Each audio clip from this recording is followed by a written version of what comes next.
Alright, so I just had to do this. I had to bring the Thunderjaw down from my shelf just so you guys can kind of get like a side-by-side comparison of what both of these two monsters look beside each other. And honestly, these are some of my favorite collector's editions.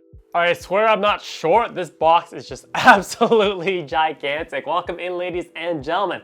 In this video, we're going to be unboxing the Regalla Collector's Edition of Horizon Forbidden West, the most expensive version that you can possibly buy for this game. I tried pre-ordering one of these, but pre-orders were sold out almost immediately. But thankfully, without even telling me, they did not tell me that they were sending me this, but Sony PlayStation Canada sent me a package last week. I opened it and I was absolutely floored to find this Collector's Edition on the inside. So big thank you to them for sending it. And let's get right into the unboxing experience. So yeah, Horizon Forbidden Dawn was one of my favorite games from last generation, and I don't think a new franchise has hit it quite out of the park like that did when it was first released. It was just universally praised as just a fantastic game the entire way through. But let's first open this box. There's just so many protective seals to cut with this thing. This is like the fourth one. There's another box on the inside, which actually looks pretty nice. So wow, even the box itself on the inside of the sleeve is just really done well. It's the key art wallpaper that you guys have probably seen for this game already many times, but it goes all the way around. It's just, they didn't spare any expense, just even with the packaging for this collector's edition. Try to avoid any box squeaking. And immediately when you open it, you already get the main event of what you're coming for, and that is the actual statue of the Tremor Tusk, which is one of the new machine animals that you'll find in this game. You know, it's actually cool that this packaging actually acts as a display stand for the actual statue itself, which will be really handy. All right, so at the top here, we have the steelbook for the game, and as well, we have the art book. I'm assuming there might be more stuff underneath. Yes, there is. Underneath that, it looks like we have some sort of fabric map of the world. And we have as well some what looks like to be some totems. All right, so now that we have everything out of the box, let's talk about each individual piece, starting off with my favorite thing with collector's editions, and that is the steelbook. You guys know my stance. I feel that bare bones, every collector's edition should have a steelbook. I actually deduct a full point from the final review score if it does not have one. And the collector's edition steelbook for Horizon Forbidden West is nice. It has the same artwork that you guys saw a second ago. But to me, I thought I was expecting them to change it just a little bit. I was just kind of hoping for something a little bit different on the inside. Don't get me wrong, they did a fantastic job. There's a lot of depth to the colors from the back all the way to the front. If you take a look at Eloise Focus on the front cover, it is highlighted with a metallic silver. One thing that I also don't like is that there is no name of the game on the spine of the steelbook. I always feel that because you're putting this on a shelf, just to quickly know what game it is, the name of the game should always be on the spine. On the inside of the steelbook, we have a picture of Aloy on the right-hand side with the key artwork. But if you look on the left-hand side, even though her head's kind of hidden directly underneath the push eject button for the disc, there is a picture of Talana. Also, we get some digital content. We have some exclusive outfits.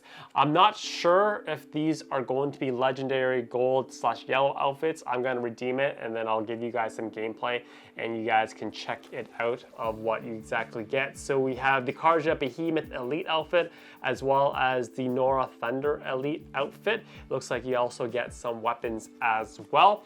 Another thing I was also surprised is that you only get a digital code for the version of the game. There is no physical disc in this collector's edition at all, which is kind of disappointing. I always like to have the physical copy of the game in hand. I know we live in the digital age, but I still would have liked just to see what they would have done with the actual disc of the game. Next up, we have the art book for the game. I'm not a huge art book fan, although they are a standard thing that comes with collector's editions of games. They usually always, for me, go immediately into storage, or I pass them along to a friend of mine who's into graphical design. But if you are into the whole artwork aspect of the game, there is one that is included, and it looks like it's a pretty decent job of recreating some of the key art as well as the concept art for the game. I kind of wished it was a little bit bigger though, just so it was just more artwork to look at. But yeah, there is an art book. Next up, we have these two random postcards with a monochromatic design. One has a picture of Aloy, and the other one has a picture of her spear, which is the main weapon she uses to override machines and just generally get through the entire world. So there's nothing on the back, so it's just kind of, to me, it's just a little bit out of place what exactly you're supposed to do with these things, but it's still a nice bonus to have, I guess. Next up, we have a fabric cloth of the entire map of the world of the Forbidden West. And it looks like there's some key locations highlighted as well. These things are fun. Once again, they generally just go straight to storage for me, but it's still, it's one of those bonus things. You expect to get all the bells and whistles when you buy the most expensive version of the game. So they made sure that they give you absolutely everything that you could possibly want. So the redemption codes actually give you access to a bunch of other digital items as well. You get a digital soundtrack, which you can play on your PlayStation, a digital art book, which you can view on the console as well. And you also get a nice little bonus comic book featuring Aloy as well as the Huntress Talana. It took me a while to figure out what these wooden metal carvings were. They're actually recreations of the game pieces of the in-game called Strike, which is kind of like a pseudo-S chessboard type game that you can play other players in the game and kind of earn their chess pieces if you win from them. So yeah, it took me a second to figure that one out. Next up, we have Eloise Focus, which is for the very first time actually wearable. It comes with kind of like a Bluetooth headset-esque hook that you can place over your ear. If you press against it, you'll activate a blue LED light on the side as well as the tip of the focus. So this is a really nice addition. It actually also comes with its own standing cradle. It's a nice upgrade from the Thunderjaw Focus, which was literally just a piece of a triangle that neither did anything and you couldn't even wear it. So that is a nice upgrade that they thought of including it to actually light up as well as being wearable. All right, so now it's time for the main event, which is the Tremor Tusk itself, and it is as gorgeous and magnificent as I had hoped it to be. You actually get a little nice bonus miniature statue of Aloy as well. I'm assuming this is probably to scale in terms of the size of the statue to Aloy.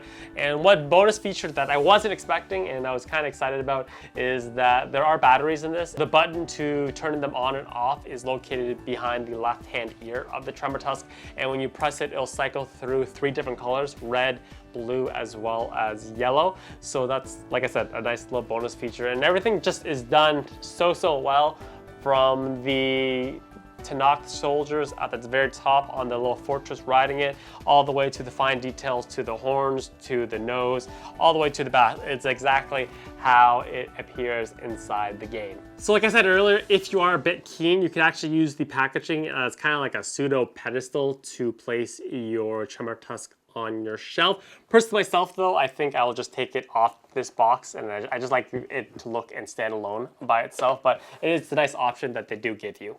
All right, so I just had to do this. I had to bring the Thunderjaw down from my shelf just so you guys can kind of get like a side-by-side comparison of what both of these two monsters look beside each other. And honestly, these are some of my favorite collector's editions. This one, despite being the game being like 4 years old, still sits very prominently in my office. And despite both of them being from the same universe and kind of like the same game franchise and have the same theme of machine recreations of animals, they could not be almost completely opposite in overall concept of how they're designed. So one, the Tremor Tusk, there's a lot of stuff going on. There's branches, there's these little tentacles, the horns, there's a fortress on top, and everything is just executed very well despite it being so complex. But if you take a look at it directly against the Thunderjaw is more minimalistic. And when I say minimalistic, it's not meaning that's a bad thing, because anytime you try to simplify a design of anything, when things are simplified, all the inconsistencies stand out more. So if it's simple, it has to be just done extremely well, or it just doesn't look right. And the Thunderjaw itself, despite being a much simpler design than the Tremor Tusk, they just nailed it out of the park with this collector's edition as well. So I am absolutely floored, and I love both of these things. I just need to find a place where I can actually put both of them. Alright, ladies and gentlemen, that is it for unboxing of the Regalla edition of Horizon Forbidden West. Once again, big thank you to Sony PlayStation Canada for sending this over and making my dream come true, because I could not get a pre-order of it. And big thank you for them for releasing the game, which is absolutely fantastic. I recently finished my whole walkthrough of the game, which is pretty in-depth, doing all the side quests and everything. So if you guys want to check that out, you can find the link to that in the description below. And let me know what you guys think. Which one do you guys prefer? for? Do you guys prefer the more simpler but still very intimidating design of the Thunderjaw statue? Or do you like the more complex and more just a lot of things going on with the Tremor Tusk edition? And I thank you guys so much for watching. If you enjoyed, as always, thumbs up are greatly appreciated. And we will see you guys in the next one.